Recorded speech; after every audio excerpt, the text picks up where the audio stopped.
नमस्कार दोस्तों, स्वागत है आपका किड्स फन टीवी पर। बाल गणेश की कथा भारतीय पुराणों में एक प्रमुख स्थान रखती है। भगवान गणेश, जिन्हें विघ्नहर्ता और बुद्धि के देवता के रूप में पूजा जाता है, उनकी बाल्यावस्था से जुड़ी कई रोचक और शिक्षाप्रद कहानियां हैं। पार्वती माता, भगवान शिव की पत्नी, ने एक बार अपने शरीर के उपटन से गंध को हटाकर एक छोटी मूर्ति बनाई। उन्होंने उस मूर्ति में जीवन का संचार किया और वह गणेश बन गए। पार्वती ने उन्हें अपना पुत्र माना और उन्हें आदेश दिया कि वे किसी को भी उनके कक्ष में प्रवेश न करने दें जब तक कि वे स्नान कर रही हैं। शिव का क्रोध और गणेश का बलिदान। पार्वती के स्नान के दौरान भगवान शिव वहां पहुंचे। शिव को इस बात की जानकारी नहीं थी कि गणेश उनके पुत्र हैं। जब उन्होंने प्रवेश करने की कोशिश की, गणेश ने उन्हें रोक दिया। शिव, जिन्हें इस बात की जानकारी नहीं थी कि गणेश कौन हैं, क्रोधित हो गए और अपने त्रिशूल से गणेश का सिर काट दिया। पार्वती जब बाहर आईं और अपने पुत्र को मृत देखा तो वे बहुत दुखी हो गईं और शिव से गणेश को पुनर्जीवित करने की प्रार्थना की। शिव ने अपनी गलती समझी और गणेश को पुनर्जीवित करने का निर्णय लिया। उन्होंने अपने गणों, सैनिकों से कहा कि वे किसी जीवित प्राणी का सिर लेकर आएं जिसका सामना वे सबसे पहले करें। गण उनके आदेश का पालन करते हुए एक हाथी के पास पहुंचे और उसका सिर काटकर ले आए। शिव ने उस सिर को गणेश के धड़ पर रखकर उन्हें पुनर्जीवित कर दिया। इस प्रकार गणेश का जन्म हुआ और उन्हें गजानन कहा जाने लगा, जिसका अर्थ है हाथी का सिर वाला। बुद्धि और ज्ञान के देवता के रूप में प्रतिष्ठा। गणेश का सिर हाथी का होने के बावजूद उनकी बुद्धि और ज्ञान अद्वितीय थी। देवताओं ने गणेश को प्रथम पूज्य का दर्जा दिया, जिसका अर्थ है कि हर शुभ कार्य की शुरुआत गणेश की पूजा से की जाती है।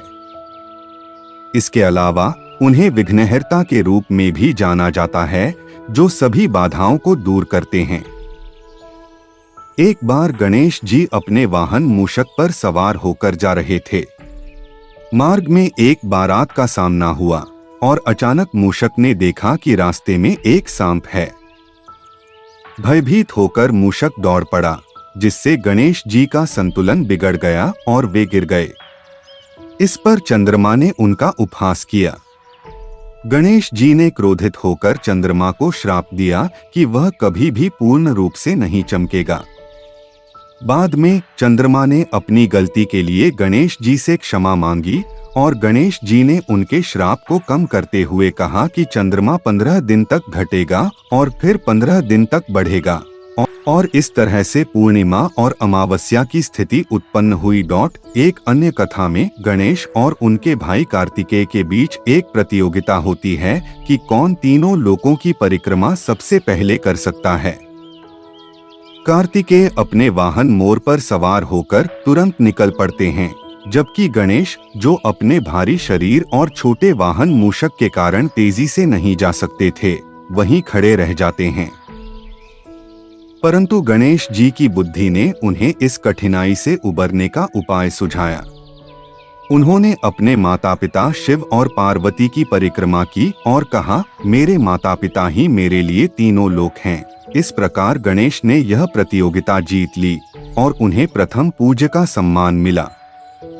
महाभारत की कथा के अनुसार जब महर्षि वेदव्यास ने महाभारत को लिखने का निर्णय लिया तो उन्होंने गणेश जी से इसे लिखने का अनुरोध किया। गणेश जी ने सहर्ष सहमति दी, लेकिन एक शर्त रखी कि वे बिना रुके लिखेंगे और वेदव्यास को लगातार कथा सुनानी होगी। वेदव्यास ने इस शर्त को मान लिया, परंतु उन्होंने गणेश से भी एक शर्त रखी कि गणेश को वही लिखना होगा जो वे समझते हैं। इस प्रकार गणेश जी ने महाभारत की अमर गाथा को लिखा, जो आज भी भारतीय साहित्य का महान ग्रंथ है। बाल गणेश की एक और प्रसिद्ध कथा में बताया गया है कि एक बार जंगल में एक तेंदुए ने गांव के लोगों को डराना शुरू कर दिया। गांव के लोग गणेश जी से मदद की प्रार्थना करने लगे। बाल गणेश ने तेंदुए को पकड़ने का निर्णय लिया। उन्होंने तेंदुए को पकड़कर उसे एक मित्र के रूप में अपने पास रखा और उसे समझाया कि वह गांव के लोगों को डराना बंद कर दे। गणेश जी की बुद्धिमानी और साहस से तेंदुए ने उनकी बात मान ली और गांव के लोग चैन की सांस ले सके।